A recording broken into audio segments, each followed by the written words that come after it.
ہجری جو ہے وہ ایئر ہوتا ہے جب آپ نے مائگریشن کے بعد جو نبی صلی اللہ علیہ وسلم جب مدینہ مائگریٹ کرتے ہیں اس کے بعد جو ایئر کاؤنٹ کرتے ہیں اس کو ہم ہجری کہتے ہیں. تو اب وہاں پر حالات یہ تھے کہ اس ٹائم میں کچھ سپر پاورز تھے، بہت بڑے کنٹریز تھے جو جنگ کرتے تھے، جو فائٹ کرتے تھے. ان میں ایک روم تھی.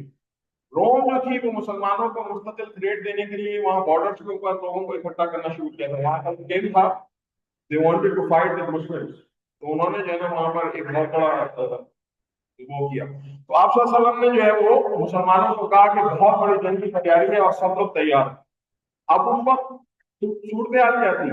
It was very hot. آپ کو پتا ہے وہاں پہ کتنی گرمی پڑتی ہے سعودی عرب میں؟ کتنی ہوگی؟ مور دین 50 ڈگری سیلسیس. اتنا ہاٹ ویدر. اور اس میں پھر ان کے پاس کیا تھا، وہ لوگ زراعت کرتے تھے، یعنی ایگریکلچر کا ان کا تھا، وہ گرو کرتے تھے کراپس مختلف. تو وہاں پر جو ہے وہ پھر اس کا بھی ٹائم تھا کہ وہ انہیں کاٹنی تھی. اور لوگوں کے پاس بہت سو کے پاس پیسے نہیں تھے. اور جو ڈسٹینس تھا وہ کافی زیادہ تھا، یعنی جو ٹریول کرنا تھا وہ بہت زیادہ تھا. اور لوگوں کے پاس بہت تھوڑے سے اونٹ تھے. اور اس دور میں تو اونٹ اور یہ جو پجیرو گاڑی ہوتی ہے، پجیرو اور لمبرگینی اور فراری، اس دور کی فراری کیا ہوتی تھی پتا ہے؟ اونٹ ہوتے تھے زبردست قسم کی. وہ اونٹ پہ جاتے تھے. اور گھوڑے ہوتے تھے. گھوڑا جو تھا نا وہ فراری ہوتا تھا. لیکن فراری پہ گھوڑا بنا ہوتا ہے تو گھوڑے بہت تیز بھاگتے تھے. تو ان کے پاس بہت کم گھوڑے تھے. لیکن کتنے 900 اونٹ ہے. کیمل جو تھے وہ کتنے تھے؟ 900. اور ہارسز کتنے تھے؟ 100 ہارسز تھے. تو سامان بہت کم تھا. اور لوگ کتنے تھے؟ 30,000 people having so small amount of camels and the horses. اور ان کے پاس تلواریں نشتر وہ بھی بہت کم تھے. تو اب یہ بہت بڑی آزمائش تھی مسلمانوں کے لیے. جو لوگ ہپوکریٹ تھے نا، منافقین تھے، وہ لوگوں کو برزن کر رہے تھے کہ مارے جاؤ گے، کہاں جاؤ گے، تمہاری فصلیں کھڑی ہیں، تم اپنا لوٹنے پھرنے جا رہے ہو. تو وہ لوگوں کو آمادہ نہیں ہونے دے رہے تھے جاتے جانے کے لیے. تو لیکن لوگوں نے بڑی قربانیاں بھی دی. جیسے اچھا یہ میں نے کچھ غلط پڑھ دیا، سوری. یہ تو حضرت عثمان نے آگے بڑھ کے 900 گھوڑے اور 100 اونٹ دیے تھے. لیکن پھر بھی بہت کم تھے. لوگوں کے پاس مکمل نہیں تھے گھوڑے والے چلنے والوں کے لیے. اچھا لیکن اس کا نتیجہ کیا ہوا کہ آپ صلی اللہ علیہ وسلم نکلے اور لوگوں کو ابھارا شدید. اور پیاس کے دور میں بھی نکلے. حضرت عبد الرحمان بن عوف کے بارے میں آتا ہے کہ انہوں نے 200 جو سونے کے سکے ہوتے ہیں وہ اسلام میں دیے. حضرت عثمان نے اتنا بڑا مال دیا.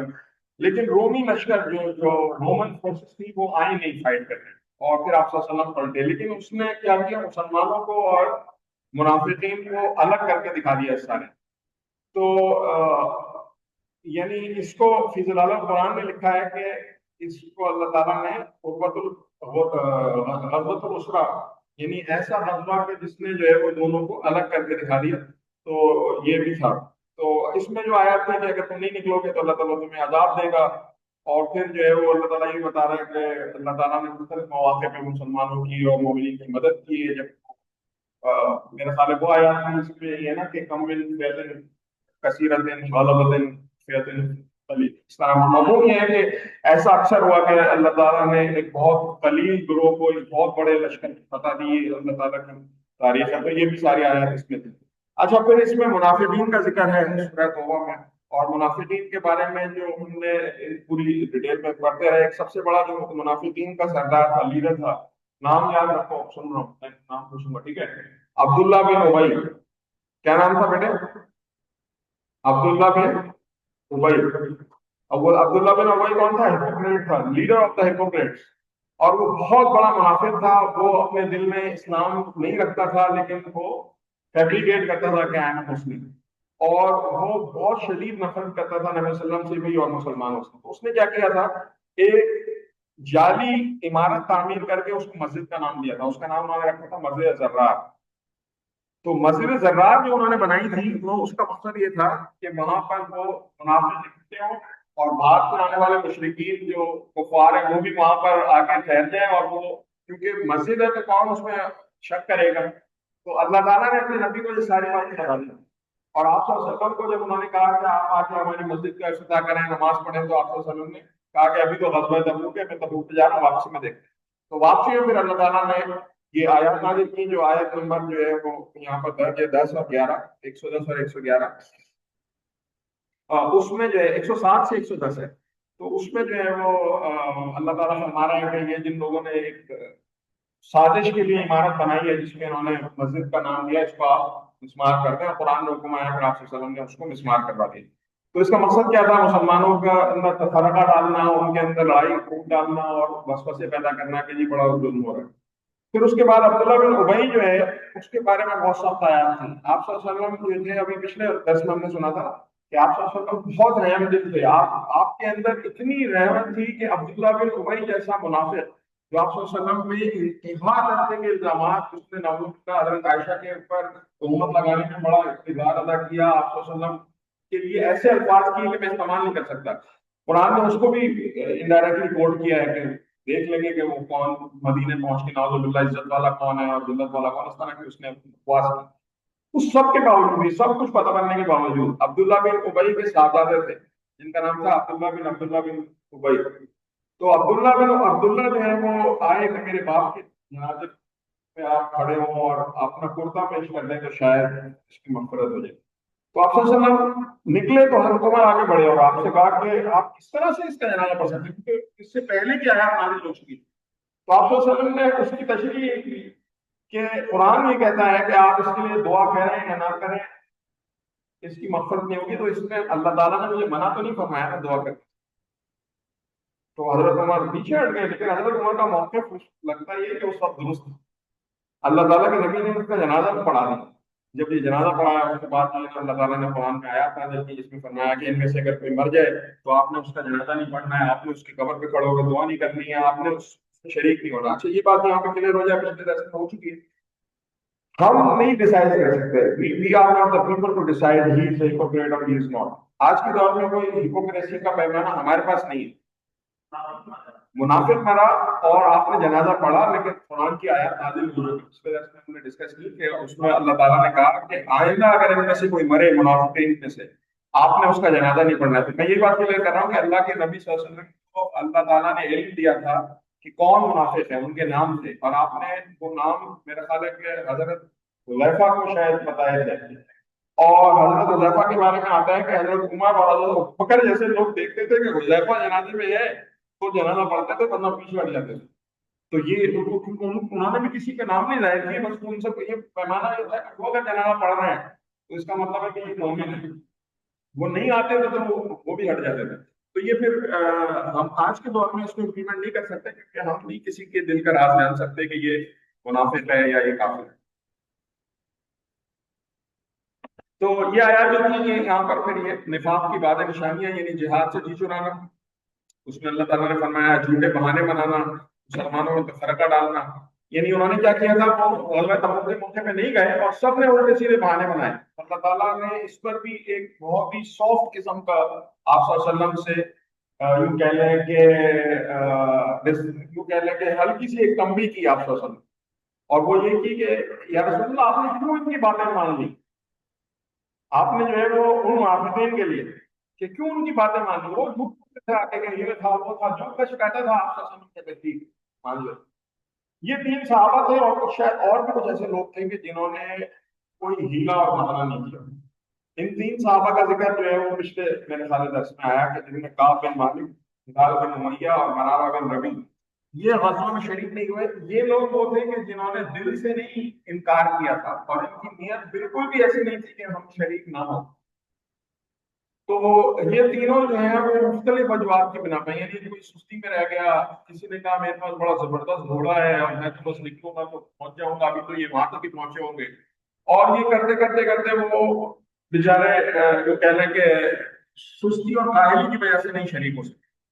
اور یہ لوگ بڑے یعنی امپورٹنٹ لوگ تھے، انہوں نے بدر کے معرکے میں شرکت کی تھی، ان لوگوں نے جو ہے وہ بڑے موقعوں پہ خدمات دی کہ جن کے بارے میں کوئی ایک بھی شکر یعنی شک نہیں کر سکتا۔ ان میں سے جو کچھ لوگ تھے، یعنی دو صحابہ جو ہیں وہ بدر میں شریک ہوئے تھے، اور یعنی جلیل القدر صحابی تھے تین، اور ان کا جو تھا تینوں کا قرآن نے کوئی ان کے بارے میں حکم نہیں آیا، پیچھے کے آیات میں آیا کہ ان کا معاملہ ملتوی کیا جاتا ہے۔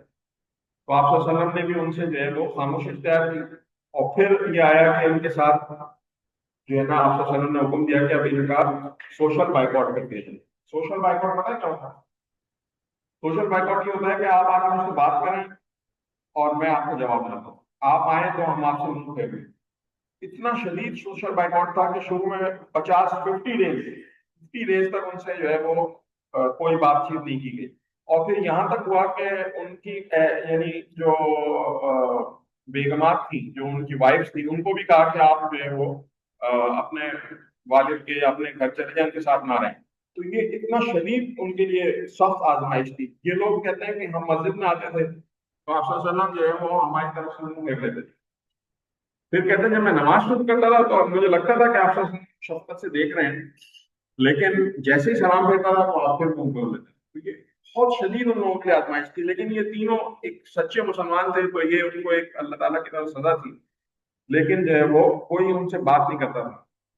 لیکن ان سب سے محبت کا یہ عالم تھا کہ جب یہ مطلب ان کا آیات نازل ہوئی جس میں کہا گیا کہ وَعَلَى الثَّلَاثَةِ الَّذِينَ خُلِفُوا، یعنی جو پوری آیت ہے جس میں کہا گیا ہے کہ ان لوگوں کا معاملہ جن کا پینڈنگ کر دیا گیا تھا ان کو اللہ تعالیٰ نے جو ہے وہ ان کی توبہ قبول کیا، ان کو معاف کیا. تو جو یہ واقعہ ہے یہ ایسا واقعہ تھا صحابہ کے لیے کہ مطلب تفاسیر میں اور سیرت میں آتا ہے کہ صحابی جو ہے وہ ایک دوسرے سے خوشی سے مل رہے تھے جیسے کہ بڑا ایونٹ ہے، اور وہ بھاگ رہے ہیں ان کو اطلاع دینے کے لیے. اور جو سوچ رہا ہے کہ میں کسی طرح بتا دوں تو وہ کھڑے ہو کے چیخ رہا ہے کہ ان کی جو ہے نا وہ دیوار پر چڑھ کے جو ہے وہ کہہ رہا ہے کہ تمہاری جو ہے وہ توبہ قبول ہو گئی.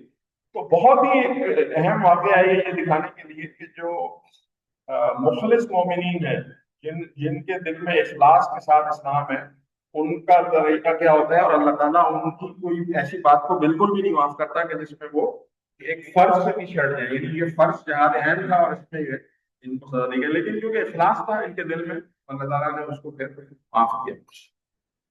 تو توبہ اور مغفرت کے حوالے سے جو آیات ہیں یعنی 86 سے لے کے اور پھر 102 106 اور 118 میں، تو وہاں پر یعنی جو اللہ تعالیٰ بتا رہا ہے اس میں کئی چیزیں بیان کی گئی ہیں. کہ ایک تو یہ کہ آپ کے اندر ندامت ہو. ندامت کہتا ہے کہ آپ جو ہے وہ اس پہ اگریسو نہیں ہو کہ میں نے جو ہے وہ کیا بس میں جو ہے کروں گا اور یہ وہ، بلکہ آپ جو ہے وہ ریگریٹ فیل کریں. آپ جو ہے وہ مطلب ایک ریپیٹنس کے ساتھ یعنی آپ پلٹے اللہ کی طرف ندامت کے ساتھ. تو پھر اس کے ساتھ یہ کہ آپ کے اندر یہ نیت ہو کہ میں نے اپنے آپ کو کریکٹ کرنا ہے، ابھی کریکٹ مائی سیلف. صحیح ہے. تو اور تیسرا یہ کہ پھر اللہ تعالیٰ نیت دیکھتا ہے. نیت میں انٹینشن کیا ہے، انٹینشن آپ کی ٹھیک ہے تو پھر اللہ تعالیٰ اس کو معاف کر دے گا. تو یہ کچھ آیات ہیں جو ہم نے توبہ کے معاملات کے حوالے سے دیکھی. جو جھوٹے مدعین تھے یعنی جنہوں نے نفاق کیا تھا، جو دل سے توبہ نہیں کرتے تھے، تو اللہ تعالیٰ نے ان کا معاملہ کیا کیا، ان کے بارے میں آگے آئے کہ ان کا صلہ کیا کیا کہ جہنم میں بتایا تاکہ یہ دنیا میں جو کچھ کر لیں، یہ دھوکہ تو دے رہے ہیں اپنے آپ کو لیکن یہ ساتھ کام ہوگا. تو وہ جو بھی قسم کی بات لاتے تھے آپ صلی اللہ علیہ وسلم ان سے سر نظر کرتے تھے، تو لیکن ان کو تو ان کی توبہ قبول نہیں کی گئی. توبہ صرف ان کی قبول کی گئی جو اخلاص کے ساتھ ہے. اور پھر جو مختلف واقعات ابھی پیچھے گزرے تھے. تو ابن کثیر کیا فرماتے ہیں کہ اللہ نے ان گناہ گاروں کو معاف کیا جو جھوٹے عذر نہ بناتے تھے، یعنی جنہوں نے خام خواہ کی منافق نہیں تھے ان کو معاف کر دیا، لیکن منافقین کے بہانے سارے مسترد کر دیا ان کو کہ تمہارے لیے کوئی چھوٹ نہیں ہے، کر لو دنیا میں جتنا کرنا ہے، آخر میں تمہارے ساتھ بہت سخت حساب ہوگا. تو یہ سورہ کی آج کی بس اس کو ہم مختصر ایک اس کا خلاصہ دیکھ لیتے ہیں کہ سب سے پہلے کہ سورہ اعلان کرتی ہے کہ اسلام ایک عقیدہ صرف نہیں ہے، یعنی صرف ایک بلیف نہیں ہے بلکہ سسٹم آف لائف. اور مولانا مودودی رحمۃ اللہ نے اس کو لکھا ہے تفسیر میں. اسی طرح جو بلیف ہے یعنی ایمان ہے اس کا عملی ثبوت یہ ہوگا کہ آپ جہاد کرنا ہے. جہاد سے مراد صرف قتال نہیں ہے بلکہ آپ کو جدوجہد اسٹرگل کرنی ہے اسلام کو نافذ کرنے کے لیے، اور اس کے لیے آپ کو قربانی بھی دینی پڑے گی. اس کے لیے آپ کو اپنے جان مال کی قربانی دینی پڑے گی جیسے صحابہ نے دی.